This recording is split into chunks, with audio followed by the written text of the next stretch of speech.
ਸਤਿ ਸ੍ਰੀ ਅਕਾਲ। ਮੈਂ ਆ ਤੁਹਾਡੇ ਨਾਲ ਸੁਖਵਿੰਦਰ ਸਿੰਘ। ਮੇਰੇ ਨਾਲ ਪੰਜਾਬੀ ਟ੍ਰਿਬਿਊਨ ਦੇ ਸੀਨੀਅਰ ਪੱਤਰਕਾਰ ਸਰਦਾਰ ਹਮੀਰ ਸਿੰਘ ਮੌਜੂਦ ਨੇ। ਸਾਡੀ ਗੱਲਬਾਤ ਦਾ ਵਿਸ਼ਾ ਹੋਏਗਾ ਲੋਕਤੰਤਰ ਦੇ ਵਿੱਚ ਜਿਹੜੀਆਂ ਤਸਵੀਰਾਂ ਜਿਹਨੂੰ ਇਹ ਲੋਕਤੰਤਰ ਕਹਿੰਦੇ ਨੇ, ਉਹਦੇ ਵਿੱਚ ਜਿਸ ਤਰ੍ਹਾਂ ਕਿਸਾਨਾਂ ਦੀ ਕੁੱਟਮਾਰ ਹੋਈ ਹੈ ਜਾਂ ਕਿਸੇ ਨੂੰ ਘੇਰ ਕੇ ਜੇ ਕੋਈ ਮੁਸਲਿਮ ਸਮੁਦਾਇ ਦੇ ਨਾਲ ਭਾਈਚਾਰੇ ਦੇ ਨਾਲ ਸੰਬੰਧ ਰੱਖਦਾ ਹੈ ਤਾਂ ਉਹਨੂੰ ਕੁੱਟਮਾਰ ਕਰਕੇ ਉਹਨੂੰ ਕਹਿਣਾ ਕਿ ਜੈ ਸ਼੍ਰੀ ਰਾਮ ਬੋਲ, ਜੇ ਨਹੀਂ ਬੋਲਦਾ ਤਾਂ ਕੁੱਟਮਾਰ ਹੁੰਦੀ ਹੈ। ਗਲੀਆਂ ਦੇ ਵਿੱਚ ਜੇ ਕੋਈ ਮੁਸਲਿਮ ਭਾਈਚਾਰੇ ਦਾ ਵਿਅਕਤੀ ਜਾ ਕੇ ਕੁਝ ਵੇਚਣ ਦੀ, ਆਪਣੇ ਸਮਾਨ ਵੇਚਣ ਦੇ ਲਈ, ਆਪਣਾ ਗੁਜ਼ਾਰਾ ਕਰਨ ਦੇ ਲਈ ਜਾਂਦਾ ਤਾਂ ਉਹਦੇ ਨਾਲ ਕੁੱਟਮਾਰ ਹੁੰਦੀ ਹੈ, ਭੀੜ ਕੁੱਟਦੀ ਹੈ। ਤੇ ਫਿਰ ਉਹਨਾਂ ਨੂੰ ਬਚਾਉਣ ਦੇ ਲਈ ਇੱਕ ਵੱਡੀ ਭੀੜ ਇਕੱਠੀ ਹੁੰਦੀ ਹੈ ਜਿਹੜੀ ਹਿੰਦੂਤਵਾ ਦੇ ਨਾਮ ਦੇ ਉੱਤੇ ਇੱਕ ਤਰੀਕੇ ਨਾਲ ਆਪਾਂ ਕਹਿ ਸਕਦੇ ਹਾਂ ਕਿ ਲੋਕਤੰਤਰ ਨੂੰ ਢਾਹ ਲਾਉਂਦੀ ਹੈ। ਜਦੋਂ ਅਸੀਂ ਧਰਮ ਨਿਰਪੱਖਤਾ ਦੀ ਗੱਲ ਕਰਦੇ ਹਾਂ, ਦੂਜੇ ਪਾਸੇ ਹਿੰਦੂ ਬਹੁ ਗਿਣਤੀ ਦੀ ਗੱਲ ਹੁੰਦੀ ਹੈ, ਨਾਲੋਂ ਨਾਲ ਇੱਕ ਫੈਡਰਲਵਾਦ ਦੀ ਗੱਲ।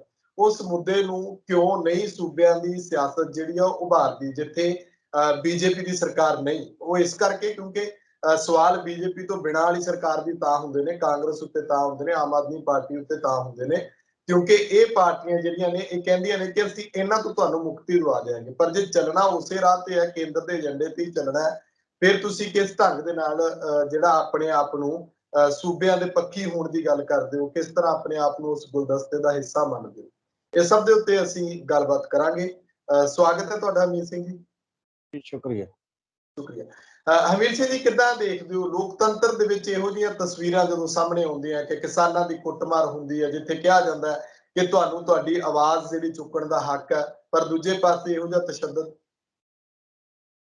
ਨਹੀਂ, ਲੋਕਤੰਤਰ ਦਾ ਅਸਲ ਦੇ ਵਿੱਚ ਤਾਂ ਮਾਨਾ ਇਹੀ ਹੁੰਦਾ ਕਿ ਲੋਕਾਂ ਦੀ ਆਵਾਜ਼ ਜਾਂ ਲੋਕਾਂ ਨੂੰ ਧਰਨੇ ਮੁਜ਼ਾਹਰੇ ਬਹੁਤੇ ਕਰਨ ਦੀ ਲੋੜ ਹੀ ਨਾ ਪਵੇ। ਜਦੋਂ ਕੋਈ ਤਕਲੀਫ ਹੁੰਦੀ ਹੈ ਉਦੋਂ ਹੀ ਗੌਰਮੈਂਟਾਂ ਤੇ ਪ੍ਰਸ਼ਾਸਨ ਗੌਰ ਕਰਨ, ਉਹਨਾਂ ਨੂੰ ਬੁਲਾਉਣ, ਉਹਨਾਂ ਦੀ ਗੱਲ ਸੁਣਨ। ਪਰ ਜੇਕਰ ਹੁਣ 9 ਮਹੀਨੇ ਤੋਂ ਵੱਧ ਸਮਾਂ ਹੋ ਗਿਆ, ਦਿੱਲੀ ਦੀਆਂ ਬਰੂਹਾਂ ਤੇ ਸਾਲ ਤੋਂ ਵੱਧ ਹੋ ਗਿਆ, ਤੁਸੀਂ ਗੱਲ ਸੁਣਨ ਲਈ ਉਹ ਤਿਆਰ ਨਹੀਂ।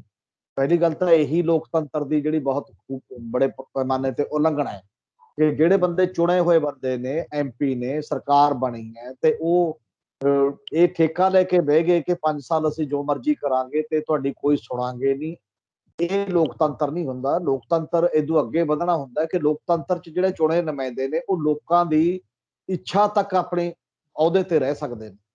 ਜਦੋਂ ਲੋਕਾਂ ਨੇ ਬੇਭਰੋਸਗੀ ਪੈਦਾ ਕਰਤੀ, ਉਹਦੇ ਵਿੱਚ ਬੇਭਰੋਸਗੀ ਪ੍ਰਗਟ ਕਰਤੀ, ਤਾਂ ਇਖਲਾਕੀ ਤੌਰ ਤੇ ਉਹਨਾਂ ਨੂੰ ਰਹਿਣ ਦਾ ਕੋਈ ਹੱਕ ਨਹੀਂ। ਇਸੇ ਕਰਕੇ ਬਹੁਤ ਸਾਰੇ ਦੇਸ਼ਾਂ ਦੇ ਵਿੱਚ ਇਹਨੂੰ ਕਾਨੂੰਨੀ ਹੱਕ ਹੀ ਦਿੱਤਾ ਗਿਆ ਕਿ ਜਿਹੜੇ ਚੁਣੇ ਹੋਏ ਨੁਮਾਇੰਦੇ ਨੇ ਉਹਨਾਂ ਦਾ ਵੋਟਰਾਂ ਨੂੰ ਵਾਪਸ ਬੁਲਾਉਣ ਦਾ ਹੱਕ ਹੈ।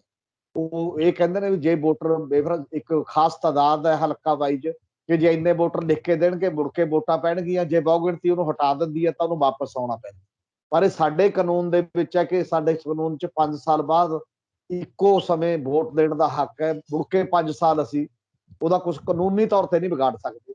ਹਾਂ, ਇਖਲਾਕ ਜਿਹੜਾ ਹੁੰਦਾ ਸੀ, ਇਖਲਾਕ ਚਲਾ ਗਿਆ। ਜਿਵੇਂ ਜਦੋਂ ਭਾਰਤ ਆਜ਼ਾਦ ਹੋਇਆ ਤਾਂ ਪਹਿਲਾ ਵੱਡਾ ਰੇਲ ਹਾਦਸਾ ਇੱਕ ਹੋਇਆ।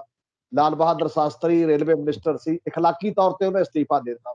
ਅੱਜ ਦਾ ਬੰਦਾ ਤਾਂ ਇਹੀ ਕਹੂ ਨਾ, ਮੈਂ ਥੋੜੀ ਕਰਾਇਆ ਇਹ ਐਕਸੀਡੈਂਟ, ਉਦੋਂ ਹੇਠਲਾ ਅਧਿਕਾਰੀ ਕਹੂ ਮੈਂ ਥੋੜੀ ਕਰਾਇਆ। ਫਿਰ ਉਹ ਬਿਲਕੁਲ ਨੇੜੇ ਟੀਟੀ ਤੇ ਜਾ ਕੇ ਜਾਂ ਹੇਠਲੇ ਬੰਦਿਆਂ ਤੇ ਜਿਹੜਾ ਡਰਾਈਵਰ ਹੈ ਉੱਥੇ ਜਾ ਕੇ ਸ਼ੁਰੂ ਕਰ ਦੇਣਗੇ। ਔਰ ਇਹ ਜਿਹੜਾ ਸਾਰਾ ਇੱਕ ਕੰਮ ਹੈ ਮਤਲਬ ਲੋਕਤੰਤਰ ਦੇ ਨਾਂ ਤੇ ਬਹੁਤ ਇੱਕ ਚੋਣ ਹੁੰਦੀ ਹੈ। ਚੋਣ ਤੋਂ ਬਾਅਦ ਸਭ ਕੁਝ ਹੁਣ ਹੌਲੀ ਹੌਲੀ ਤਾਕਤ ਕੇਂਦਰਿਤ ਹੋ ਰਹੀ। ਜਿਸ ਢੰਗ ਦੇ ਨਾਲ ਪਹਿਲਾਂ ਹੀ ਸਰਕਾਰ ਨੇ ਇੱਥੇ ਕੰਮ ਕੀਤਾ ਸੀ, ਸਟਾਰਟ ਕੀਤਾ ਸੀ, ਮਤਲਬ ਸੜਕਾਂ ਪੱਟਤੀਆਂ, ਕਿੱਲਾਂ ਗੱਡਤੀਆਂ, ਅਥਰੂ ਗੈਸ ਦੇ ਗੋਲੇ, ਬਾਕੀ ਸਾਰੀਆਂ ਚੀਜ਼ਾਂ ਸਾਡੇ ਸਾਹਮਣੇ ਦਿਖਾਈ ਦਿੱਤੀਆਂ। ਫਿਰ ਵੀ ਕਿਸਾਨ ਪੀਸਫੁਲ ਰਹੇ। ਵੱਡੇ ਪੱਧਰ ਤੇ ਅੰਦੋਲਨ ਦੀ ਤਸਵੀਰ ਪੀਸਫੁਲ ਹੈ। ਕਾਲੇ ਝੰਡੇ ਦਿਖਾਉਣਾ ਚਾਹੁੰਦੇ ਨੇ, ਨਾ ਕੁਛ ਹੋਰ ਤਾਂ ਨਹੀਂ ਹੈ। ਕਾਲਾ ਝੰਡਾ ਦਿਖਾਉਣਾ ਤਾਂ ਕਿਸੇ ਦਾ ਰਾਈਟ ਹੈ ਕਿ ਮੈਂ ਤੇਰੇ ਨਾਲ ਸਹਿਮਤ ਨਹੀਂ ਹਾਂ, ਦੁਨੀਆ ਦਾ ਮੰਨਿਆ ਪਰੰਨਿਆ ਸੰਵਿਧਾਨ। ਪਰ ਜਿਹੜਾ ਕਰਨਾਲ ਦੇ ਵਿੱਚ ਉਹ ਐਸਡੀਐਮ ਨੇ ਕੀਤਾ, ਜਿਹੜੀ ਉਹਦੀ ਵੀਡੀਓ ਸਾਹਮਣੇ ਆਈ ਹੈ, ਤੇ ਸਿਰ ਫੋੜਨੇ ਚਾਹੀਦੇ ਨੇ, ਲੱਤਾਂ ਟੁੱਟ ਜਾਣੀਆਂ ਚਾਹੀਦੀਆਂ ਨੇ, ਐ ਕਰ ਦੇਣਾ ਚਾਹੀਦਾ, ਇਹ ਤਾਂ ਓਪਨਲੀ ਮੇਰੇ ਖਿਆਲ ਤਾਨਾਸ਼ਾਹ ਤਰੀਕੇ ਤੋਂ ਬਿਨਾਂ ਕੋਈ ਬੋਲ ਹੀ ਨਹੀਂ ਸਕਦਾ। ਇਹ ਕਿਸੇ ਅਧਿਕਾਰੀ ਦੀ ਕਿਵੇਂ ਹਿੰਮਤ ਹੈ?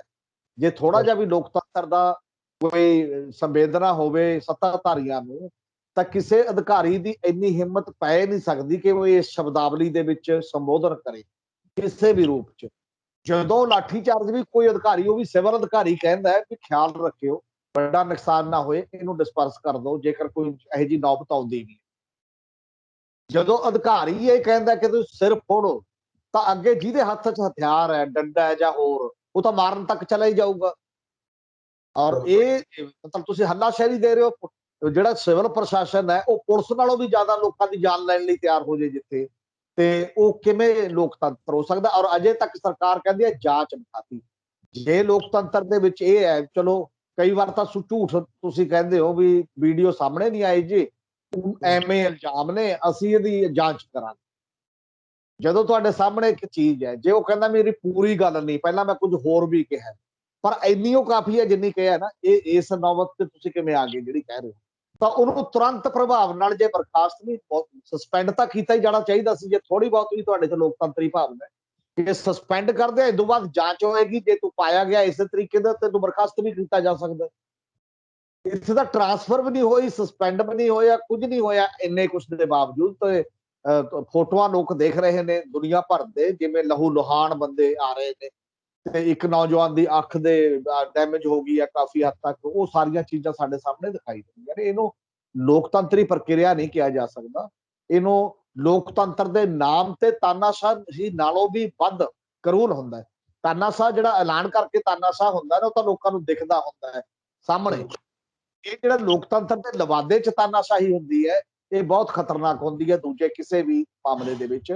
ਔਰ ਅੱਜ ਕੱਲ ਲੋਕਤੰਤਰ ਦਾ ਹੀ ਕੀ ਸਵਾਲ ਹੈ, ਆਪਾਂ ਦੇਖ ਸਕਦੇ ਹਾਂ, ਜੇ ਕਿਸੇ ਦਾ ਬੰਦੇ ਦੀ ਡੈਥ ਹੋ ਜਾਂਦੀ ਹੈ ਔਰ ਉਹ ਮੁਆਵਜ਼ਾ ਲੈਣ ਤੱਕ ਜਾਂ FIR ਦਰਜ ਕਰਾਉਣ ਤੱਕ ਸੜਕਾਂ ਰੁਕਣੀਆਂ ਪੈਂਦੀਆਂ ਨੇ, ਡੈੱਡ ਬਾਡੀ ਨੂੰ ਸੜਕਾਂ ਤੇ ਰੱਖ ਰਹੇ ਨੇ, ਜੇ ਮਤਲਬ ਥਾਣੇ ਵਾਲੇ FIR ਵੀ ਦਰਜ ਨਹੀਂ ਕਰਦੇ। ਉਦੋਂ ਇਸੇ ਤਰ੍ਹਾਂ ਜਿਵੇਂ ਕਰਨਾਲ ਵਾਲੇ ਬੰਦੇ ਜਿਨ੍ਹਾਂ ਦੇ ਸੱਟਾਂ ਲੱਗੀਆਂ, ਬੜੇ ਵੱਡੇ ਪ੍ਰੋਟੈਸਟ ਤੱਕ ਉਹਨਾਂ ਦੀ MLR ਵੀ ਨਹੀਂ ਕੱਟੀ ਹਸਪਤਾਲ ਦੇ ਵਿੱਚ। MLR ਫਸਟ ਰਿਪੋਰਟ ਹੁੰਦੀ ਹੈ ਜਿਹਦੇ ਤੇ ਆਧਾਰ ਤੇ ਅੱਗੇ ਕੇਸ ਬਣਨਾ ਹੁੰਦਾ, ਜੇ ਕਿਸੇ ਦੇ ਖਿਲਾਫ ਵੀ ਤੁਸੀਂ ਕਰਦੇ ਹੋ, ਹਨਾ, ਤੇ ਤੁਸੀਂ ਉਹ ਵੀ ਕੱਟਣ ਲਈ ਤਿਆਰ ਨਹੀਂ। ਤਾਂ ਇਹਦਾ ਮਤਲਬ ਪ੍ਰਸ਼ਾਸਨ ਦਾ ਦਬ, ਇੱਕ ਇਕੱਲਾ ਉਹ ਅਫਸਰ ਨਹੀਂ ਬੋਲ ਰਿਹਾ ਸੀ, ਸਮੁੱਚੀ ਜਿਹੜੀ ਸੱਤਾ ਬੋਲ ਰਹੀ ਸੀ, ਜਿਹਦੀ ਇੱਕ ਮਿਲੀ ਭੁਗਤ ਸੀ ਉਸ ਸਾਰੇ ਮਾਮਲੇ ਦੇ ਵਿੱਚ, ਕੁੱਟਣ ਦੇ ਮਾਮਲੇ ਦੇ ਵਿੱਚ। ਔਰ ਇਹ ਅਲੱਗ ਗੱਲ ਹੈ ਕਿ ਇਹ ਕਿਸਾਨਾਂ ਦਾ ਅੰਦੋਲਨ ਐਡੇ ਵੱਡੇ ਪੱਧਰ ਤੇ ਹੋ ਗਿਆ ਕਿ ਹੁਣ ਇਹ ਜਵਾਬ ਦੇਣ ਦੇ ਲਾਇਕ ਹੈ। ਘੱਟੋ ਘੱਟ ਜਦੋਂ ਵੀ ਕੋਈ ਸਰਕਾਰ ਜਾਤੀ ਕਰਦੀ ਹੈ ਤਾਂ ਉਹਨੂੰ ਜਵਾਬ ਦਿੱਤਾ ਜਾਂਦਾ ਹੈ, ਇਕੱਠ ਦੇ ਰੂਪ ਦੇ ਵਿੱਚ ਬੰਦੇ ਸਾਹਮਣੇ ਆਉਂਦੇ ਨੇ ਮੁੜ ਮੁੜ ਕੇ ਵਾਪਸ ਦੇ ਵਿੱਚ ਉਸ ਸਾਰੇ ਮਾਮਲੇ ਦੇ ਵਿੱਚ।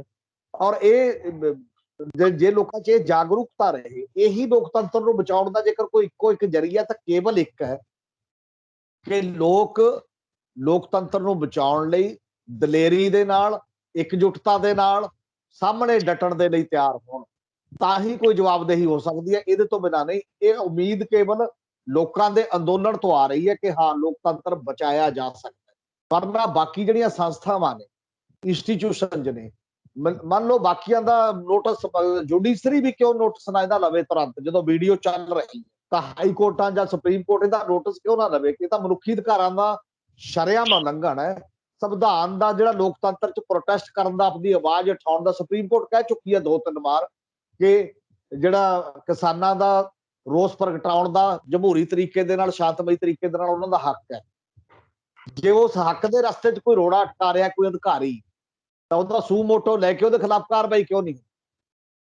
ਉਹ ਕਾਨੂੰਨ ਤੇ ਸੰਵਿਧਾਨ ਲਾਗੂ ਨਹੀਂ ਕਰ ਰਿਹਾ, ਉਹ ਕਾਨੂੰਨ ਤੇ ਸੰਵਿਧਾਨ ਦੇ ਰਸਤੇ 'ਚ ਰੋੜਾ ਅਟਕਾ ਰਿਹਾ, ਉਹ ਹਿੰਸਾ ਨੂੰ ਜਨਮ ਦੇ ਰਿਹਾ। ਜਦੋਂ ਤੁਸੀਂ ਲਾਠੀਆਂ ਨਾਲ ਸਿਰ ਪਾੜੋਗੇ ਤਾਂ ਮੋੜਵੇਂ ਰੂਪ 'ਚ ਕਈ ਵਾਰ ਜਜ਼ਬਾਤੀ ਹੋ ਕੇ ਬੰਦੇ ਤੁਹਾਡੇ ਤੇ ਵੀ ਆਉਣਗੇ। ਤੁਸੀਂ ਹਿੰਸਾ ਭੜਕਾਉਣ ਦਾ ਕੰਮ ਕਰ ਰਹੇ ਹੋ, ਅਮਨ ਕਾਨੂੰਨ ਦੀ ਹਾਲਤ ਠੀਕ ਰੱਖਣ ਦਾ ਕੰਮ ਨਹੀਂ ਕਰ ਰਹੇ। ਇਹ ਇੱਕ ਬਹੁਤ ਵੱਡਾ ਸਾਡੇ ਸਾਹਮਣੇ ਸਵਾਲ ਹੈ ਜਦੋਂ ਓਵਰਆਲ ਵੀ ਦੇਸ਼ 'ਚ ਦੇਖਦੇ ਆ ਕਿ ਜੇ ਐਡੇ ਵੱਡੇ ਅੰਦੋਲਨ ਦੀ ਸੁਣੀ ਜਾ ਰਹੀ, ਤਾਂ ਕਿਹਾ ਤਾਂ ਇਹ ਜਾਂਦਾ ਵੀ ਜੇ ਇੱਕ ਬੰਦਾ ਵੀ ਤਕਲੀਫ 'ਚ ਹੈ, ਜਮਹੂਰੀਅਤ 'ਚ ਉਹਦੀ ਗੱਲ ਵੀ ਸੁਣੀ ਜਾਣੀ ਚਾਹੀਦੀ। ਹੁਣ ਜਿਹੜੇ ਡਿਪਾਰਟਮੈਂਟ ਆ, ਜਿਹੜੇ ਆਲੇ ਦੁਆਲੇ ਆਮ ਬੰਦੇ, ਜੇ ਇੱਕ ਬੰਦੇ ਨਾਲ ਕੋਈ ਬੇਇਨਸਾਫੀ ਹੋ ਗਈ, ਉਹਦੀ ਕੌਣ ਸੁਣੂਗਾ? ਉਹ ਤਾਂ ਰੁਲਿਆ ਰਹਿੰਦਾ, ਕਦੇ ਥਾਣੇ ਜਾਏ, ਕਦੇ ਕਚਹਿਰੀ ਜਾਏ, ਉਹਦੀ ਤਾਂ ਕੋਈ ਪੁੱਛਦਾ ਹੀ ਨਹੀਂ ਹੈ। ਜਦੋਂ ਐਡੇ ਵੱਡੇ ਹਜੂਮ ਦੀ ਜਾਂ ਐਡੇ ਵੱਡੇ ਲੋਕਾਂ ਦੀ ਨਹੀਂ ਕੋਈ ਪੁੱਛਦਾ। ਇਹਦਾ ਮਤਲਬ ਇਹ ਹੈ ਕਿ ਅਸੀਂ ਸੰਵੇਦਨਹੀਣ ਹੋ ਗਏ ਆ। ਸਾਡਾ ਜਿਹੜਾ ਤਾਕਤਵਰ ਧੜਾ ਹੈ ਕਿ ਉਹ ਲੋਕਤੰਤਰ ਨੂੰ ਉਸ ਲੈਵਲ ਤੇ ਨਹੀਂ ਬਚਾ ਕੇ ਰੱਖਣਾ ਚਾਹੁੰਦਾ।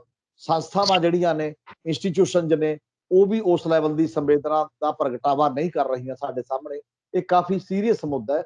ਇਹਦੇ ਤੇ ਇੱਕ ਵਿਆਪਕ ਸੰਵਾਦ ਤੇ ਵਿਆਪਕ ਡਿਬੇਟ ਦੀ ਲੋੜ ਹੈ ਕਿ ਇਹਨੂੰ ਅਸੀਂ ਕਿਵੇਂ ਕਰਦੇ ਹਾਂ। ਜਿਹੜੇ ਗੁਰੂ ਨਾਨਕ ਸਾਹਿਬ ਨੇ ਬੜੇ ਪਹਿਲਾਂ ਕਿਹਾ, ਉਹੋ ਜਿਹਾ ਮਾਹੌਲ ਲੱਗਦਾ ਹੈ, ਰਾਜੇ ਸ਼ੀਂਹ ਮੁਕੱਦਮ ਕੁੱਤੇ, ਜਾਏ ਜਗਾਇਣ ਬੈਠੇ ਸੁੱਤੇ। ਮਤਲਬ ਜਿਹੜੀ ਇਹ ਸੰਗਿਆ ਦਿੱਤੀ ਗਈ ਕਿ ਕਿਸ ਲੈਵਲ ਦੇ ਲੋਕ ਨੇ ਔਰ ਰਾਜੇ ਉਹ ਵਿਵਹਾਰ ਕਰ ਰਹੇ ਨੇ ਸ਼ੇਰਾਂ ਵਾਂਗ, ਜਿਵੇਂ ਤੁਸੀਂ ਖਾਣਾ ਹੁੰਦਾ ਦੂਜੇ ਬੰਦਿਆਂ ਨੂੰ, ਦੂਜੇ ਬੰਦੇ ਤੁਹਾਡੇ ਕੁਝ ਨਹੀਂ, ਆ ਮਾਰਤਾੜ ਹੋਰ ਕੀ ਹੁੰਦਾ।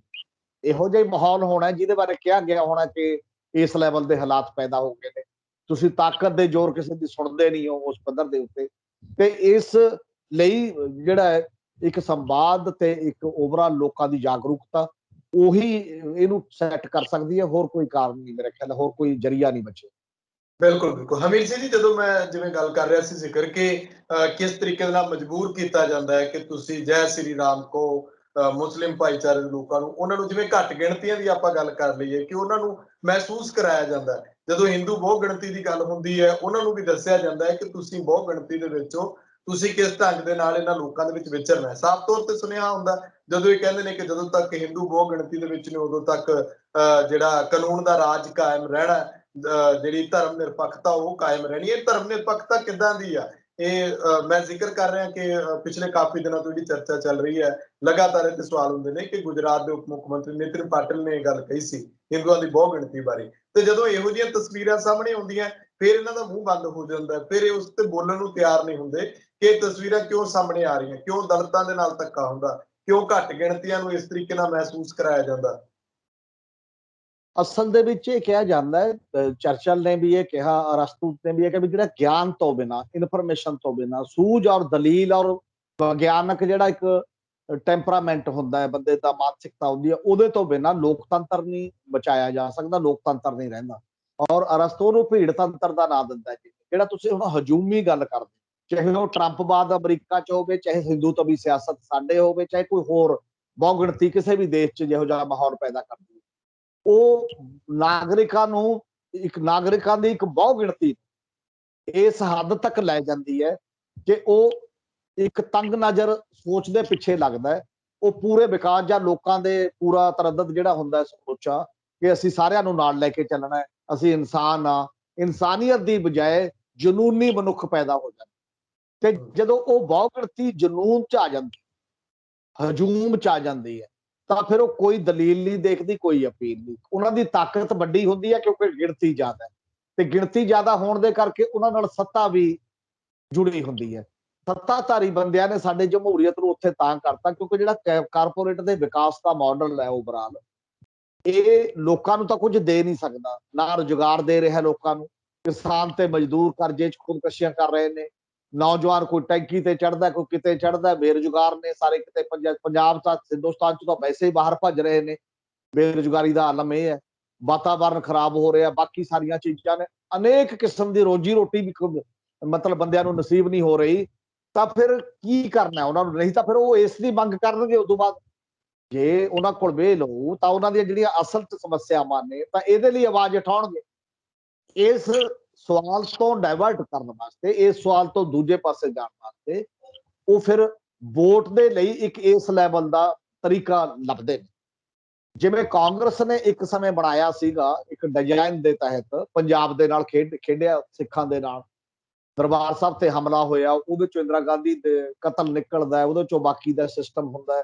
ਉਹ ਸਾਰੀਆਂ ਜਿਹੜੀਆਂ ਚੀਜ਼ਾਂ ਨੇ ਉਹਦੇ ਨਾਲ ਕੀ ਹੋ ਗਿਆ, ਇੱਕ ਵਾਰ ਕਾਂਗਰਸ ਨੂੰ ਬਹੁਤ ਜ਼ਿਆਦਾ ਸੀਟਾਂ ਮਿਲ ਗਈਆਂ, ਰਾਜੀਵ ਗਾਂਧੀ ਨੂੰ ਆਪਣੇ ਨਾਨੇ ਤੋਂ ਵੀ ਜ਼ਿਆਦਾ ਸੀਟਾਂ ਮਿਲ ਗਈਆਂ, ਹਾਲਾਂਕਿ ਉਹਦਾ ਵੱਡਾ ਲੀਡਰ ਸੀ। ਤੇ ਉਸੇ ਨੂੰ ਖੁੱਲੇ ਰੂਪ ਚ ਹੁਣ ਖਾਸ ਤੌਰ ਤੇ, ਉਹ ਸੌਫਟ ਹਿੰਦੂਤਵ ਸੀ ਤੇ ਇਹ ਸਰਗਰਮ ਹਿੰਦੂਤਵ ਬਿਲਕੁਲ ਖੁੱਲੇ ਤੌਰ ਤੇ ਵਿਚਾਰਧਾਰਕ ਤੌਰ ਤੇ ਆਰਐਸਐਸ ਤਾਂ ਲਿਆ ਰਹੀ ਹੈ, ਕਿਉਂਕਿ ਆਰਐਸਐਸ ਦੀ ਵਿਚਾਰਧਾਰਾ ਤਾਂ ਜਿਹੜਾ ਵੱਖਰਾ ਵਿਚਾਰ ਹੈ, ਦੋ ਧੜਿਆਂ ਨੂੰ ਤਾਂ ਉਹ ਬਿਲਕੁਲ ਦੁਸ਼ਮਣ ਮੰਨਦੀ ਹੈ, ਬਾਕੀਆਂ ਨੂੰ ਚਾਹੇ ਘੱਟ ਹੋ ਪਰ ਦੁਸ਼ਮਣ, ਇੱਕ ਮੁਸਲਮਾਨ ਤੇ ਦੂਜਾ ਕਮਿਊਨਿਸਟ ਵਿਚਾਰਧਾਰਾ ਦੇ ਬੰਦਿਆਂ ਨੂੰ ਵੀ ਇਹ ਤਾਂ ਸਾਡੇ ਦੁਸ਼ਮਣ ਨੇ।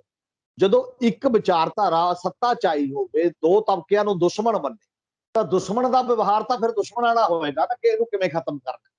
ਉਹ ਬਖਰੇਵੇਂ ਵਾਲਾ ਨਹੀਂ ਹੋਏਗਾ ਕਿ ਇਹ ਵੱਖਰੇ ਨੇ, ਅਲੱਗ ਗੱਲ ਹੈ, ਤੇ ਇਹਨਾਂ ਦੀ ਵੀ ਕੋਈ ਹੋਂਦ ਆ, ਆਪਾਂ ਗੱਲ ਕਰਕੇ ਗੱਲ ਕਰ।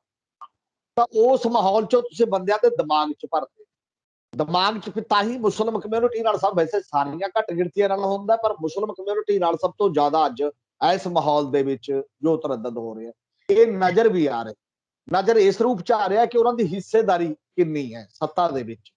ਹੁਣ ਮੋਦੀ ਸਰਕਾਰ ਦੇ ਵਿੱਚ ਉਹਨਾਂ ਨੇ ਪੂਰਾ ਮਤਲਬ ਰੀਸਪਲਾਈ ਕਰਕੇ 78 ਮੈਂਬਰੀ ਕੈਬਨਿਟ ਬਣਾ ਲਈ, ਉਹਦੇ ਚ ਮੰਤਰੀ ਮੰਡਲ ਬਣਾ ਲਿਆ।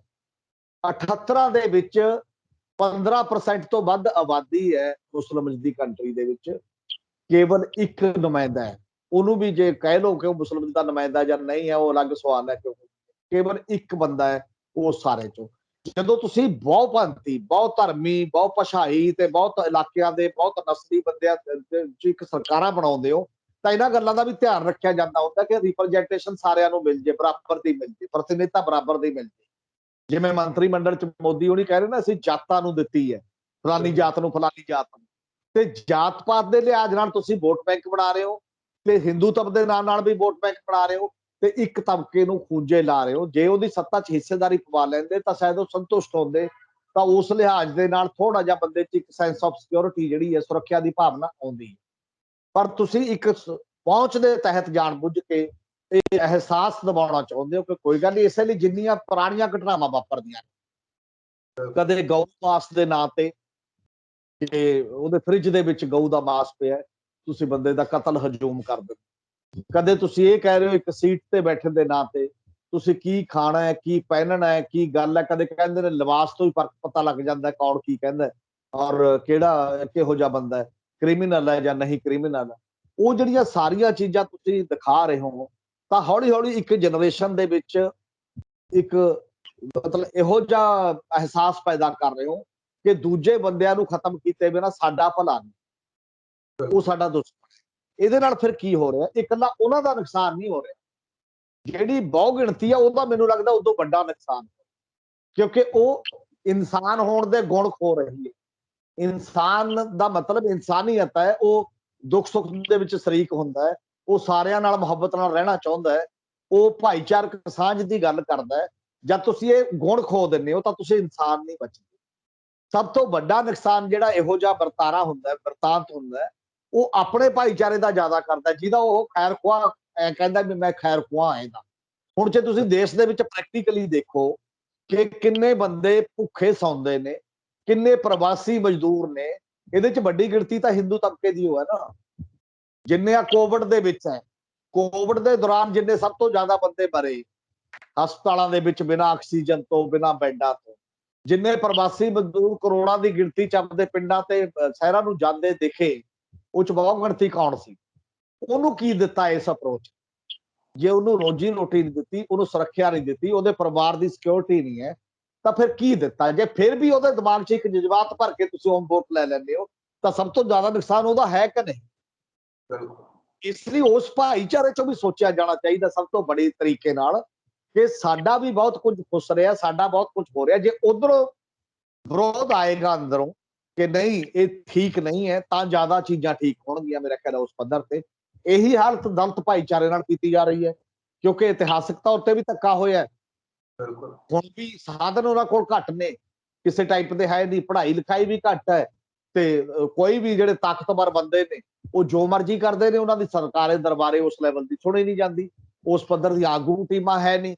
ਤੇ ਤੁਸੀਂ ਕਬਾਇਲੀਆਂ ਨਾਲ ਜਿੰਨੇ ਵੀ ਕੇਸ ਹੋ ਰਹੇ ਨੇ, UAPA ਦਾ ਹੋ ਰਿਹਾ, NIA ਦਾ ਹੋ ਰਿਹਾ, ਜਾਂ NIA ਵੱਲੋਂ ਕੀਤੇ ਜਾ ਰਹੇ ਨੇ UAPA ਵਗੈਰਾ ਤੇ ਨੈਸ਼ਨਲ ਸਿਕਿਉਰਿਟੀ ਐਕਟ ਦੇ ਤਹਿਤ ਜਿੰਨੇ ਵੀ ਦੇਸ਼ ਧਰੋਹੀ ਦੇ, ਉਹਨਾਂ ਚ ਬਹੁ ਗਿਣਤੀ ਜਿਹੜੇ ਨੇ ਉਹ ਕੇਸ ਵੱਡੇ ਪੈਮਾਨੇ ਤੇ ਜਾਂ ਵਿਚਾਰਧਾਰਕ ਵਿਰੋਧੀ ਨੇ, ਜਿਹੜੇ ਜਿਨ੍ਹਾਂ ਨੂੰ ਇਹ ਕਮਿਊਨਿਸਟ ਦਾ ਐਂਗਲ ਕਹਿੰਦੇ ਨੇ, ਜਾਂ ਮੁਸਲਮ ਨੇ, ਜਾਂ ਦਲਿਤ ਨੇ, ਜਾਂ ਕਬਾਇਲੀ ਨੇ। ਇਹ ਸੈਕਸ਼ਨ ਆਫ ਸੁਸਾਇਟੀ ਸਭ ਤੋਂ ਵੱਧ ਹੈ, ਤੇ ਇਹ ਇੱਕ ਨਜ਼ਰੀਏ ਚੋਂ ਨਿਕਲਦੀ ਚੀਜ਼ ਹੈ। ਤੇ ਇਸੇ ਕਰਕੇ ਇਸ ਨਜ਼ਰੀਏ ਚੋਂ ਨੂੰ ਲਾਗੂ ਰੱਖਣ ਲਈ ਫਿਰ ਉਹ ਕੀ ਕਰਦੇ, ਸਮਾਜਿਕ ਤੌਰ ਤੇ ਤੁਸੀਂ ਪਕੜ ਬਣਾ ਲਈ, ਬੰਦਿਆਂ ਦਾ ਦਿਮਾਗ ਜ਼ਹਿਰੀਲਾ ਬਣਾਤਾ। ਇਸ ਤੋਂ ਬਾਅਦ ਕਾਨੂੰਨ ਦੇ ਰਾਹੀਂ ਫਿਰ ਤੁਸੀਂ ਸੰਵਿਧਾਨ ਦੀਆਂ ਵੀ ਧੱਜੀਆਂ ਉਡਾਉਂਦੇ ਹੋ। ਫਿਰ ਤੁਸੀਂ ਜਿਹੜੀ ਮਾੜੀ ਮੋਟੀ ਪਾਵਰ ਰਾਜਾਂ ਨੂੰ ਜਾਂ ਹੇਠਾਂ ਜਾਂ ਆਲੇ ਦੁਆਲੇ ਹੈ, ਉਹਨੂੰ ਵੀ ਇਕੱਠੀ ਕਰ ਲੈਂਦੇ। ਫਿਰ ਉਹ ਤਾਕਤ ਦੇ ਜ਼ਰੀਏ ਤੁਸੀਂ ਹੋਰ ਜ਼ਿਆਦਾ ਨੁਕਸਾਨ ਕਰ ਰਹੇ ਹੋ ਸਮਾਜ ਦਾ। ਮਤਲਬ ਜੇ ਤਾਕਤ ਵੱਡੀ ਰਹੇ ਤਾਂ ਨੁਕਸਾਨ ਘਟਦਾ ਹੈ, ਕਿਉਂਕਿ ਸਾਰੀ ਤਾਕਤ ਇਕੱਠੀ ਹੋ ਕੇ ਵੱਡਾ ਨੁਕਸਾਨ ਕਰਦੀ ਹੈ ਕਿਸੇ ਵੀ ਤਰੀਕੇ ਦੇ ਨਾਲ। ਇਸ ਕਰਕੇ ਜਿਹੜਾ ਇਹ ਮਾਹੌਲ ਸਿਰਜਿਆ ਜਾ ਰਿਹਾ ਹੈ, ਇਹ ਕੋਈ ਬਹੁਤ ਬਿਹਤਰੀਨ ਮਾਹੌਲ ਨਹੀਂ ਹੈ, ਚੰਗਾ ਮਾਹੌਲ ਨਹੀਂ ਹੈ। ਕਹਿਣ ਨੂੰ ਹੈ ਸਬਕਾ ਸਾਥ ਸਬਕਾ ਵਿਕਾਸ, ਜੇ ਸਬਕਾ ਸਾਥ ਸਬਕਾ ਵਿਕਾਸ ਹੋਵੇ ਤਾਂ ਇਹੋ ਜਿਹੀਆਂ ਘਟਨਾਵਾਂ ਨਹੀਂ ਵਾਪਰੀਆਂ। ਮੈਨੂੰ ਤਾਂ ਲੱਗਦਾ ਵਿਕਾਸ ਤਾਂ ਨਾ ਘੱਟ ਗਿਣਤੀਆਂ ਦਾ, ਦਲਿਤਾਂ ਕਬਾਇਲੀਆਂ ਦਾ ਤਾਂ ਹੋ ਹੀ ਜੋ ਰਿਹਾ ਸਾਡੇ ਸਾਹਮਣੇ ਹੈ, ਪਰ ਵਿਕਾਸ ਤਾਂ ਉਹਨਾਂ ਦਾ ਵੀ ਨਹੀਂ ਹੋ ਰਿਹਾ ਨਾ ਜਿਹੜੇ ਤਬਕੇ ਦੀ ਤੁਸੀਂ ਗੱਲ ਕਰ ਰਹੇ ਹੋ। ਸਬਕਾ ਤਾਂ ਮਤਲਬ ਹੀ ਨਹੀਂ। ਵਿਕਾਸ ਲਈ ਤਾਂ ਇੱਕ ਕਲਾਸ ਪੈਦਾ ਹੋਗੀ, ਅਲੀਟ ਜਿਹੜੀ ਛੋਟੀ ਮੋਟੀ, ਵਿਕਾਸ ਤਾਂ ਕਾਰਪੋਰੇਟ ਦਾ ਪੈਦਾ ਹੋ ਰਿਹਾ ਹੈ। ਔਰ ਪੂਰੇ ਇਸ ਅੰਦੋਲਨ ਦੇ ਇਸ ਕੋਵਿਡ ਦੇ ਤਹਿਤ ਨੌਕਰਾਣਿਆਂ ਦੀ ਆਮਦਨ ਇੰਨੀ ਵਧੀ ਹੈ ਤੇ ਬਾਕੀ ਸਾਰਿਆਂ ਦੀ ਨੌਕਰੀ ਚਲੀ ਗਈ, ਕਿਸੇ ਦੀ ਨੌਕਰੀ ਘਟ ਗਈ, ਕਿਸੇ ਦੀ ਕੁਛ ਹੋ ਗਈ, ਕਿਸੇ ਦਾ ਕੁਛ ਹੋ ਗਿਆ, ਸਭ ਦਾ ਨੁਕਸਾਨ ਹੋਇਆ। ਕੇਵਲ ਬਿਲਕੁਲ ਕਾਰਪੋਰੇਟ ਦਾ ਨੁਕਸਾਨ ਨਹੀਂ ਹੋਇਆ, ਵੱਡੇ ਘਰਾਣਿਆਂ ਦਾ। ਜਿਹੜੇ ਸਭ ਤੋਂ ਵੱਡੇ ਘਰਾਣੇ ਨੇ ਉਹ ਅਰਬਾਂ ਰੁਪਏ ਉਹਨੇ ਹਾਸਲ ਕੀਤੇ ਨੇ ਉਸ ਸਾਰੇ ਮਾਮਲੇ ਦੇ ਵਿੱਚ। ਵਿਕਾਸ ਤਾਂ ਉਹੀ ਜਿਹੜਾ 99% ਤੇ 1% ਦੀ ਗੱਲ ਹੈ ਕਿ ਮਾਡਲ ਜਿਹੜਾ ਤੁਸੀਂ ਫੋਲੋ ਕਰ ਰਹੇ ਹੋ, ਚੁਣ ਰਹੇ ਹੋ, ਉਹ 1% ਦੀ ਫੇਵਰ ਚ 99% ਦੇ ਖਿਲਾਫ ਹੈ। ਪਹਿਲਾਂ ਜਿਹੜੇ ਸਭ ਤੋਂ ਹੇਠਾਂ ਉਹਨਾਂ ਨੂੰ ਲੱਗਦਾ ਮੇਰੇ ਖਿਲਾਫ ਹੈ, ਹੌਲੀ ਹੌਲੀ ਹੌਲੀ ਜਾਂਦਾ ਜਾਂਦਾ ਮੱਧ ਵਰਗ ਨੂੰ ਵੀ ਪਤਾ ਲੱਗਦਾ ਵੀ ਇਹ ਤਾਂ ਮੇਰੇ ਵੀ ਖਿਲਾਫ ਹੈ, ਤੇ ਚਲਦੇ ਚਲਦੇ ਇਹ ਤੱਕ ਪਹੁੰਚਦਾ 99 ਤੱਕ ਪਹੁੰਚਦਾ। ਇਹੀ ਕਿਸਾਨ ਅੰਦੋਲਨ ਦੀ ਖੂਬਸੂਰਤੀ ਹੈ ਕਿ ਉਹਨੇ ਫੜ ਲਈ ਇਹ ਗੱਲ ਅਸਲ ਦੇ ਵਿੱਚ, ਲੋਕਾਂ ਤੱਕ ਜਚਾਤੀ ਕਾਫੀ ਵੱਡੀ ਗਿਣਤੀ ਦੇ ਵਿੱਚ ਕਿ ਇਹ ਮਾਡਲ ਗਲਤ ਹੈ, ਮਾਡਲ ਨੂੰ ਚੁਣੌਤੀ ਦੇਣੀ ਪਏਗੀ ਤਾਂ ਬਾਕੀ ਚੀਜ਼ਾਂ ਠੀਕ ਹੋਣੀਆਂ ਨੇ। ਦੂਜਾ, ਇਸ ਸੱਤਾਧਾਰੀ ਜਿਹੜੇ ਤਾਕਤਵਰ ਜਾਂ ਕੇਂਦਰੀਕਰਨ ਕਰਦੇ ਨੇ ਉਹਨਾਂ ਨੂੰ ਚੁਣੌਤੀ ਦੇਣੀ ਪਏਗੀ। ਤੇ ਤੁਸੀਂ ਫੈਡਰਲਿਜ਼ਮ ਦੀ ਗੱਲ ਕਰੋਗੇ ਤਾਂ ਉਹ ਚੁਣੌਤੀ ਹੋਣੀ ਹੈ। ਇਹ ਚੁਣੌਤੀ ਦੋ ਵੱਡੀਆਂ ਗੱਲਾਂ ਨੇ ਜਿਹਦੇ ਕਰਕੇ ਲੋਕਾਂ ਨੂੰ ਇੱਕ ਜਾਗਰੂਕ ਕਰਨ ਦੀ ਜ਼ਰੂਰਤ ਹੈ। ਬਿਲਕੁਲ ਬਿਲकुल ਹਮੀਰ ਸਿੰਘ ਜੀ, ਮੇਰਾ ਆਖਰੀ ਸਵਾਲ ਜਿਹੜਾ ਮੈਂ ਸ਼ੁਰੂ ਦੇ ਵਿੱਚ ਕਿਹਾ ਕਿ ਫੈਡਰਲਵਾਦ ਨੂੰ ਲੈ ਕੇ ਜਦੋਂ ਇਹ ਸਭ ਦੀ ਗੱਲ ਹੁੰਦੀ ਹੈ, ਸੂਬਿਆਂ ਦੇ ਆਪਣੇ ਆਪਣੇ ਅਧਿਕਾਰਾਂ ਦੀ ਗੱਲ ਹੁੰਦੀ ਹੈ, ਸੰਵਿਧਾਨਕ ਢਾਂਚੇ ਦੀ ਗੱਲ ਹੁੰਦੀ ਹੈ, ਤਾਂ ਉੱਥੇ ਇਹਨੂੰ ਕਿਉਂ ਨਹੀਂ ਮਜ਼ਬੂਤੀ ਦੇ ਨਾਲ ਅੱਗੇ ਵਧਾਉਣ ਦੀ ਕੋਸ਼ਿਸ਼ ਹੁੰਦੀ? ਕਿਉਂ ਕੇਂਦਰੀਕਰਨ ਦੇ ਵਿੱਚ ਹੀ ਜਿਹੜੀਆਂ ਸੂਬਿਆਂ ਦੇ ਵਿੱਚ ਵੀ ਪਾਰਟੀਆਂ, ਭਾਵੇਂ ਉਹ ਕਾਂਗਰਸ ਇੱਥੇ ਪੰਜਾਬ ਦੇ ਵਿੱਚ ਜਿਸ ਤਰ੍ਹਾਂ ਦਾ ਕਾਟੂ ਕਲੇਸ਼ ਆ, ਹਰਿਆਣੇ ਦੇ ਵਿੱਚ ਆ, ਉਹ ਸਾਰੀਆਂ ਧਿਆਨ ਜਿਹੜੀਆਂ ਉਹ ਕੇਂਦਰ ਵੱਲ ਨੂੰ, ਜਿੰਨਾ ਸਰਮਾਇਆ ਸਾਰਾ ਕੇਂਦਰ ਵੱਲ ਨੂੰ ਚਲਾ ਜਾਂਦਾ। ਜੇ ਸੂਬਿਆਂ ਦੀ ਗੱਲ, ਜੇ ਖੇਤਰੀ ਪਾਰਟੀ ਹੋ ਕੇ ਜਾਂ ਖੇਤਰ ਦੇ ਮਸਲਿਆਂ ਨੂੰ ਉਭਾਰਿਆ ਜਾਵੇ ਤਾਂ ਕਿਤੇ ਜਾ ਕੇ ਫੈਡਰਲਵਾਦ ਕਾਮਯਾਬ ਹੋ ਸਕਦਾ ਹੈ। ਪਰ ਜਿਵੇਂ ਮੈਂ ਕਿਤੇ ਡਾਕਟਰ ਗਾਂਧੀ ਹੋਣਾ ਨੇ ਲਿਖਿਆ ਕਿ ਜੇ ਤੁਸੀਂ ਹਿੰਦੂ ਰਾਸ਼ਟਰਵਾਦ ਦੇ ਨਾਲ ਟੱਕਰ ਲੈਣੀ ਹੈ ਤਾਂ ਤੁਸੀਂ ਭਾਰਤੀ ਰਾਸ਼ਟਰਵਾਦ ਦੀ ਥਾਂ ਤੇ ਉਹਨਾਂ ਦੇ ਉਸੇ ਏਜੰਡੇ ਦੇ ਨਾਲ ਹੀ ਉਹਨਾਂ ਦਾ ਮੁਕਾਬਲਾ ਕਰ ਸਕਦੇ ਹੋ। ਇਹ ਕਿੱਥੋਂ ਤੱਕ ਸਹੀ ਆ? ਦੇਖੋ, ਗੱਲ ਇਹ ਹੈ ਕਿ ਦੁਨੀਆ ਦੇ ਵਿੱਚ ਅਲੱਗ-ਅਲੱਗ ਤਰ੍ਹਾਂ ਨਾਲ ਦੇਸ਼ ਚੱਲਦੇ ਨੇ। ਸਾਡੇ ਵੀ ਇਹਦੇ ਤੇ ਬੜੀ ਡਿਬੇਟ ਆਜ਼ਾਦੀ ਤੋਂ ਪਹਿਲਾਂ ਵੀ ਹੋਈ। ਆਜ਼ਾਦੀ ਤੋਂ ਪਹਿਲਾਂ ਇੱਕ ਸੰਕਟ, ਇੱਕ ਸਾਡੇ ਸਾਹਮਣੇ ਬੜਾ ਵੱਡਾ ਇੱਕ ਭਵਿੱਖ ਸੀ ਕਿ ਦੇਸ਼ ਕਿਹੋ ਜਿਹਾ ਬਣਾਉਣਾ। ਤੁਸੀਂ ਅੰਗਰੇਜ਼ ਤਾਂ ਕੱਢ ਦੋਗੇ ਤੇ ਦੇਸ਼ ਕਿਹੋ ਜਿਹਾ ਬਣਾਉਣਾ, ਇਹਦੇ ਲਈ ਅਲੱਗ-ਅਲੱਗ ਸਟਰੀਮਾਂ ਸੀ। ਇੱਕ ਕਾਂਗਰਸ ਪਾਰਟੀ ਦੀ ਆਪਣੀ ਅਪਰੋਚ ਸੀ, ਉਹਦੇ ਚੋਂ ਅੱਗੇ ਮੁਸਲਿਮ ਲੀਗ, ਉਹਦੇ ਤੋਂ ਹਿੰਦੂ ਮਹਾਸਭਾ, ਉਹਦੇ ਚੋਂ ਸਿੱਖਾਂ ਦਾ ਆਪਣਾ ਇੱਕ ਸਲੋਗਨ ਸੀ। ਸਭ ਦੇ ਆਪੋ ਆਪਣਾ ਇੱਕ ਤਰਕ ਸੀ।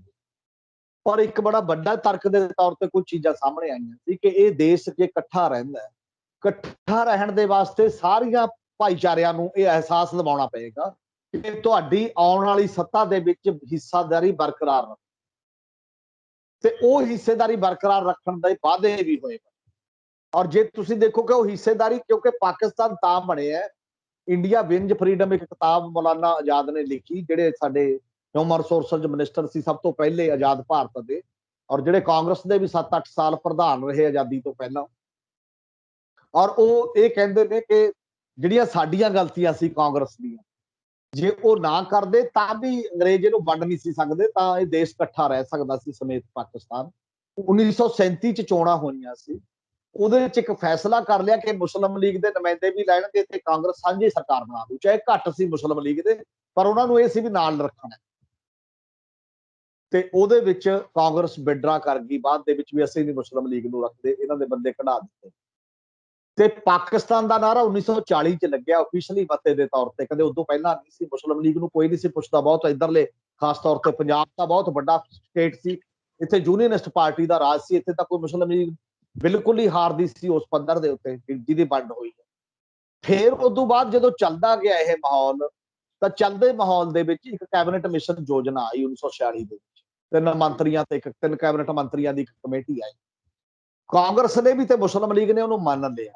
ਉਹ ਇਹ ਕਹਿ ਰਿਹਾ ਸੀ ਕਿ ਜਿਹੜੇ ਸੂਬੇ ਧਾਰਮਿਕ ਘੱਟ ਗਿਣਤੀਆਂ ਵਾਲੇ ਨੇ ਪਰ ਉੱਥੇ ਆਬਾਦੀ ਘੱਟ ਗਿਣਤੀਆਂ ਦੀ ਬਹੁ ਗਿਣਤੀ ਚ ਹੈ, ਉਹਨਾਂ ਨੂੰ ਜ਼ਿਆਦਾ ਅਧਿਕਾਰ ਦੇ ਦਿਓ, ਉਹਨਾਂ ਨੂੰ ਟੋਟਲ ਫੈਡਰਲ ਕਰ ਦਿਓ, ਉਹਦੇ ਨਾਲ ਦੇਸ਼ ਇਕੱਠਾ ਰਹੇ। ਉਹ ਸਭ ਤੋਂ ਪਹਿਲਾਂ ਕਾਂਗਰਸ ਨੇ, ਖਾਸ ਤੌਰ ਤੇ ਪੰਡਿਤ ਜਵਾਹਰ ਲਾਲ ਨਹਿਰੂ ਦੇ ਬਿਆਨ ਨੇ ਉਸ ਸਮਝੌਤੇ ਨੂੰ ਤੋੜਿਆ। ਉਹਨਾਂ ਨੇ ਇਹ ਕਹਿਤਾ, ਜਾ ਕੇ ਕਿਤੇ ਬਿਆਨ ਦਿੱਤਾ ਕਿ ਜਦੋਂ ਆਜ਼ਾਦ ਭਾਰਤ ਦੇ ਸੰਵਿਧਾਨ ਲਿਖਣਾ ਹੋ, ਉਦੋਂ ਕਾਂਗਰਸ ਪਾਰਟੀ ਕਿਸੇ ਵੀ ਪੁਰਾਣੇ ਸਮਝੌਤੇ ਦੀ ਪਾਬੰਦ ਨਹੀਂ ਹੋਏਗੀ, ਅਸੀਂ ਆਜ਼ਾਦ ਤੌਰ ਤੇ ਆਪਣਾ ਤਰੀਕਾ।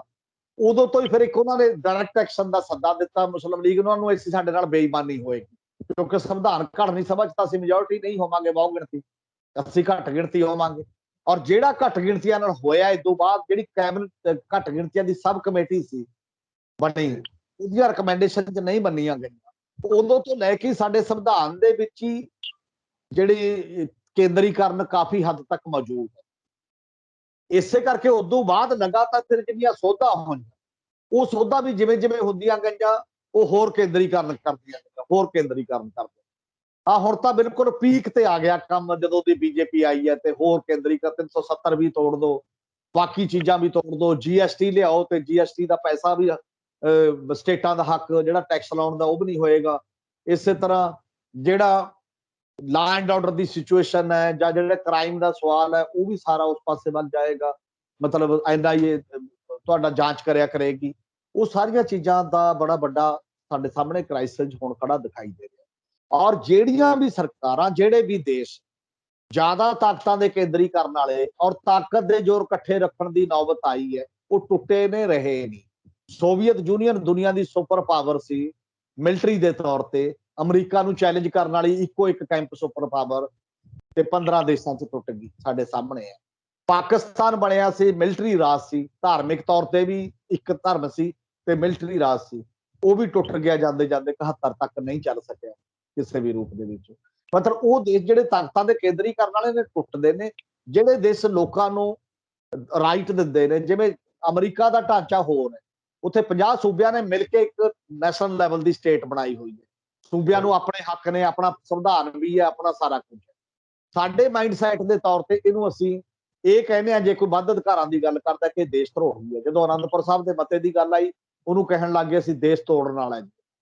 ਹਾਲਾਂਕਿ ਉਹ ਚ ਕੇਂਦਰ ਰਾਜ ਸੰਬੰਧਾਂ ਦੀ ਮੁੜ ਵਿਉਂਤਬੰਦੀ ਦਾ ਸਵਾਲ ਸੀ, ਦੇਸ਼ ਤੋੜਨਾ ਉਹ ਚ ਕਿੱਥੋਂ ਆ ਗਿਆ। ਅਸੀਂ ਉਹ ਵਰਤਾਂਤ ਐਸਾ ਸ਼ੁਰੂ ਕਰ ਦਿੰਦੇ ਆ ਜਿਹਦੇ ਚ ਕੋਈ ਵੀ ਬੰਦਾ ਡਰਨ ਲੱਗ ਜਾਂਦਾ ਇਹ ਗੱਲ ਕਰਨ ਤੋਂ, ਕਿ ਜੇ ਮੈਂ ਇੰਨੀ ਕੁ ਵੀ ਗੱਲ ਕੀਤੀ ਤੇ ਇਹਦੇ ਨਾਲ ਇੱਕ ਮਾਹੌਲ ਖਰਾਬ ਇਹੋ ਜਿਹਾ ਪੈਦਾ ਕਰ ਦਿੱਤਾ ਜਾਏਗਾ, ਜਿੱਥੇ ਦਲੀਲ ਨਾਲ ਗੱਲ ਨਹੀਂ ਹੋਏਗੀ, ਜਿੱਥੇ ਦੱਬ ਦਿੱਤੀ ਜਾਏਗੀ ਆਵਾਜ਼, ਜਿਹੜੀ ਘੱਟ ਆਵਾਜ਼ ਹੁੰਦੀ ਹੈ, ਜਿਹੜੀ ਛੋਟੀ ਆਵਾਜ਼। ਉਸ ਡਰ ਚੋਂ ਇੱਕ ਤਾਂ ਕਾਂਗਰਸ ਜਿਹੜੀਆਂ ਨੈਸ਼ਨਲ ਲੈਵਲ ਦੀਆਂ ਪਾਰਟੀਆਂ ਨੇ ਸਾਡੀਆਂ, ਉਹਦੀ ਮਾਨਸਿਕਤਾ 'ਚ ਹੀ ਫੈਡਰਲਿਜ਼ਮ ਨਹੀਂ, ਉਹ ਕੇਂਦਰੀਕਰਨ ਹੈ। ਬੀਜੇਪੀ ਦੇ ਖਿਲਾਫ ਵੱਡੀ ਧਿਰ ਲੜਨ ਵਾਲੀ ਕੌਣ ਸੀ? ਅਜੇ ਵੀ ਵੱਡੀ ਧਿਰ ਕੌਣ ਹੈ ਦੇਸ਼ ਦੇ ਵਿੱਚੋਂ? ਕਾਂਗਰਸ ਹੀ ਹੈ ਨਾ। ਕਾਂਗਰਸ ਦੀ ਹਿਸਟਰੀ ਤਾਂ ਖੁਦ ਤਾਕਤਾਂ ਦੇ ਕੇਂਦਰੀਕਰਨ ਵੱਲ ਨੂੰ ਜਾ ਰਹੀ ਹੈ, ਤਾਂ ਉਹ ਫੈਡਰਲਿਜ਼ਮ ਤੇ ਕਿਵੇਂ ਕੰਮ ਕਰੇ? ਫੈਡਰਲਿਜ਼ਮ ਬਣਦਾ ਸੀ ਜਿਹੜੀਆਂ ਖੇਤਰੀ ਧਿਰਾਂ ਸੀ ਸਾਡੇ। ਇੱਕ ਜ਼ਮਾਨੇ ਤੱਕ 30 ਸਾਲ ਸਾਡੇ ਕੋਲ, ਸਾਡੇ ਸੂਬੇ ਦੇ ਵਿੱਚ 2014 ਤੋਂ ਪਹਿਲਾਂ 30 ਸਾਲ ਮਿਲੀਆਂ ਜੁਲੀਆਂ ਸਰਕਾਰਾਂ ਬਣੀਆਂ ਨੇ, ਇੱਕ ਵੀ ਪਾਰਟੀ ਨੂੰ ਪੂਰਾ ਬਹੁਮਤ ਨਹੀਂ ਸੀ ਕੇਂਦਰ ਲੈਵਲ ਤੇ।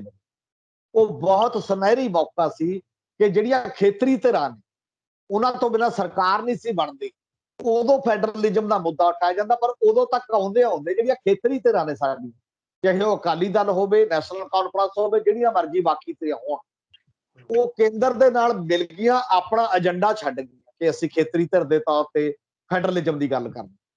ਜਦੋਂ ਉਹ ਏਜੰਡਾ ਛੱਡ ਗਿਆ ਤਾਂ ਜਦੋਂ ਮੌਕਾ ਸੀ ਉਹ ਮੌਕਾ ਲੰਘ ਚੁੱਕਿਆ।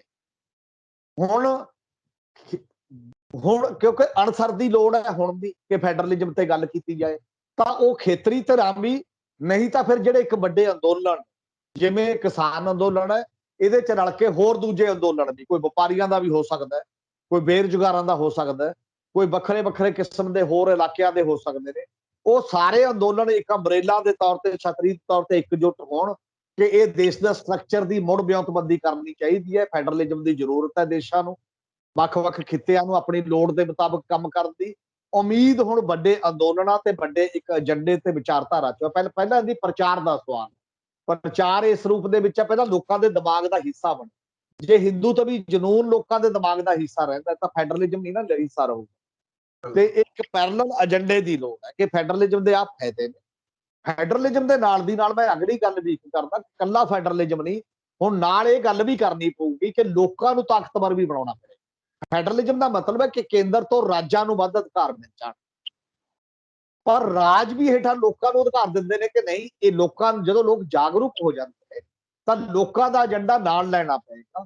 ਜਿਵੇਂ ਹੁਣ 73ਵੀਂ ਸੰਵਿਧਾਨਕ ਸੋਧ ਹੈ, ਉਹਦੇ ਤਹਿਤ 29 ਡਿਪਾਰਟਮੈਂਟ, ਉਹਨਾਂ ਦੇ ਕਰਮਚਾਰੀ ਤੇ ਉਹਨਾਂ ਦਾ ਬਜਟ ਹੇਠਾਂ ਪੰਚਾਇਤੀ ਰਾਜ ਸੰਸਥਾਵਾਂ ਨੂੰ ਮਿਲਣਾ ਚਾਹੀਦਾ। ਇਹ ਏਜੰਡਾ ਵੀ ਨਾਲ ਹੋਣਾ ਚਾਹੀਦਾ ਜਿਹਦੇ ਨਾਲ ਹੇਠਲੀਆਂ ਸੰਸਥਾਵਾਂ ਵੀ ਤਾਕਤ ਚ ਆਉਣ। ਇਕੱਲਾ ਚੰਡੀਗੜ੍ਹ ਆ ਕੇ ਤਾਕਤ ਨਾ ਰੁਕ ਜੇ, ਦਿੱਲੀ ਤੋਂ ਲਿਆਂਦੀ ਚੰਡੀਗੜ੍ਹ ਰੁਕ ਗਈ ਤਾਂ ਚੰਡੀਗੜ੍ਹ ਵਾਲੇ ਵੀ ਚੀਫ ਮਿਨਿਸਟਰ ਫਿਰ ਉਵੇਂ ਹੀ ਕਰਨਗੇ ਨਾ ਜਿਵੇਂ ਉੱਥੇ ਪ੍ਰਧਾਨ ਮੰਤਰੀ ਕਰਦਾ। ਤਾਕਤ ਇੰਨੀ ਵੰਡ ਦਿੱਤੀ ਜਾਣੀ ਚਾਹੀਦੀ ਹੈ, ਜਿੰਨੇ ਪਿੰਡ ਪੱਧਰ ਤੇ ਹੱਕਾਂ ਦੀ ਲੋੜ ਹੈ ਉਹ ਸਾਰੇ ਪਿੰਡ ਦੀਆਂ ਕਮੇਟੀਆਂ, ਪਿੰਡ ਦੀ ਗ੍ਰਾਮ ਸਭਾ, ਪਿੰਡ ਦੇ ਲੋਕਾਂ ਨੂੰ ਚਾਹੀਦੇ ਨੇ। ਸ਼ਹਿਰ ਪੱਧਰ ਤੇ ਸ਼ਹਿਰ ਦੇ ਨੂੰ, ਜਿੰਨਾ ਬਲਾਕ ਪੱਧਰ ਤੇ ਬਲਾਕ ਦਿਆਂ ਨੂੰ, ਜ਼ਿਲ੍ਹਾ ਪੱਧਰ ਤੇ ਜ਼ਿਲ੍ਹੇ ਦਿਆਂ ਨੂੰ।